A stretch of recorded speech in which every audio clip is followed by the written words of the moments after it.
Happy Nomadiversary, sweetie. Oh my gosh, yes. Today, April 1st, 2017, is my 11th Nomadiversary. 11 years ago, I hit the road actually I didn't even have a trailer yet. I hit the road with just a Jeep, and now here I am on a yacht. So 11 years, it's pretty good. It's a great way to celebrate his Nomadiversary, is our first solo driving of the boat and anchoring out. So here we are about a mile from shore, chilling out, and it is gorgeous. Loving this water life.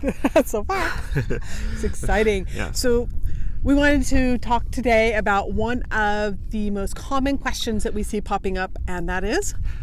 Everybody, over and over, what are you going to do with the bus? Are you getting rid of Zephyr? Oh my gosh, how can you after all the adventures and trials and tribulations and work that we've put into and love and passion that we've put into our bus, people are like, how could you leave her? And what are you going to do? And no, we're not. No. We are not switching to boating. We are actually switching to being full-time RVers, to being part-time RVers and part-time cruisers. So yes. We are very intentionally intending to mix it up. And we've been really trying to find a way that we can have it all and bring it with us. Yeah, because one of the challenges is the logistics of moving back and forth from a boat to an RV. Right. So just a little historical context. Years ago, back in the 90s, there was a company that did floating campgrounds that had RV adventures where you would get on a barge in St. Louis and get off your RV in New Orleans, and you'd have basically a cruise, but you'd stay in your own RV. I mean, how fun would that be with a group of friends? Oh my God. It's a little floating campground. I've read some of the old stories and old magazine articles about this service that was in the 90s, and it sounded incredible. And that idea has been in the back of my head forever. And it resurfaces all the time. Like our friends are talking about all the time. Let's go buy a barge, just put all our RVs on it, and travel together.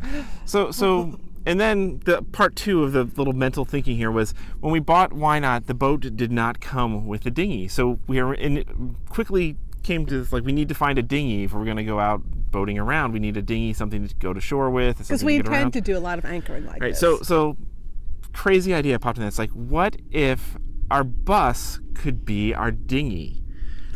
And it seemed crazy, but I did a little bit of Googling. It took him forever to convince me of this. And we found, actually, there's a company called Rollerboat that makes a small RV-sized barge that you can drive your RV onto. It hooks up to the drivetrain, so the RV can then drive the engines of the Rollerboat, and it has fly-by-wire steering. So we looked into this, and it's actually possible for us to get this Rollerboat, put our bus on it, and tow it behind Why Not as our dinghy. And because it's made for a 45-foot RV, and our RV is only 35, we can bring the Mini Cooper along, right? Which gives us local transportation when we're in marinas. Yeah, so when we would decide we want to do a little, maybe take a week or 2 week of RV trip, we'll just take park the Rollerboat, take the bus ashore, and do an RV trip. If we need to do the grocery store, we'll just park it and bring the Mini ashore. It seems like the best of all worlds. And one of the best features of this is, because the RV is already set up with lithium and solar, it becomes our power source for off-grid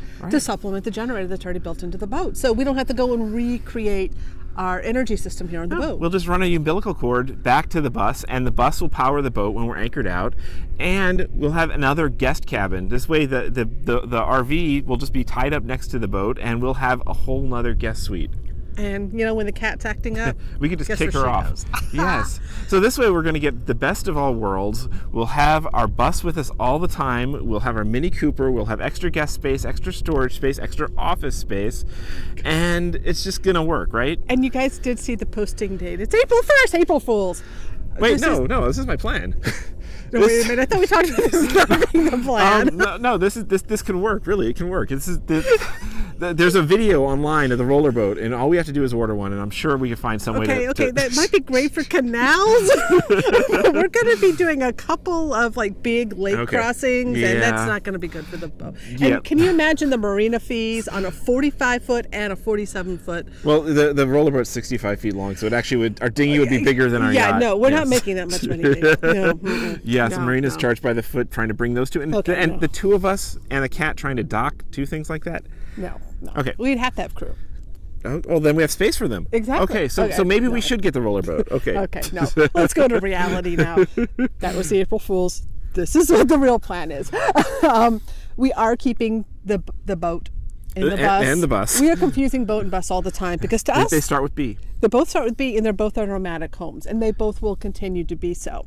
The eventual plan is, as we explore the Great Loop and we're heading north and it gets too cold to boat, we'll store the boat and move back into the bus, which will be parked in the south somewhere. And there's one-way rentals. People are like, how are you going to get back and forth? It's like, we go to Enterprise, we get a one-way rental, throw a few things in a bag, grab the cat, and drive for a day. It's really not that hard.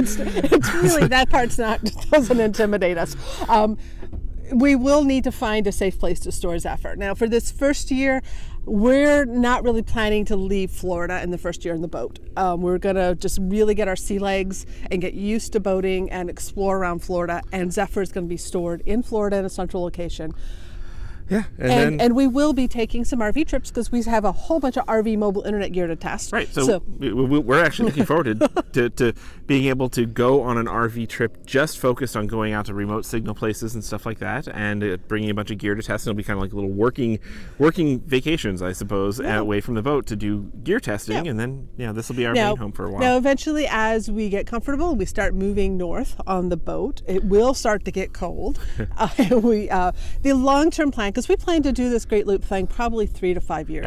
At least. I mean, every time we think about it, it's like, we really want to take a lot of time up in Lake Champlain. And do all Canada, the side trips and detours. The Trent Trevin and all this sort of stuff. So this could be a really long journey. It gets longer every time we talk about it. Exactly. And that's awesome. Yeah. And that's why we invested so much in why not get the right boat for us long term. So we eventually want to get Zephyr out to the desert Southwest. That is our happy winter place. And then we will just come and visit family in Florida by, maybe it's a detour on that one-way rental or something like that. Oops, sorry. Right. so a bus in the Southwest, boondocking in the desert Southwest in winter is heaven.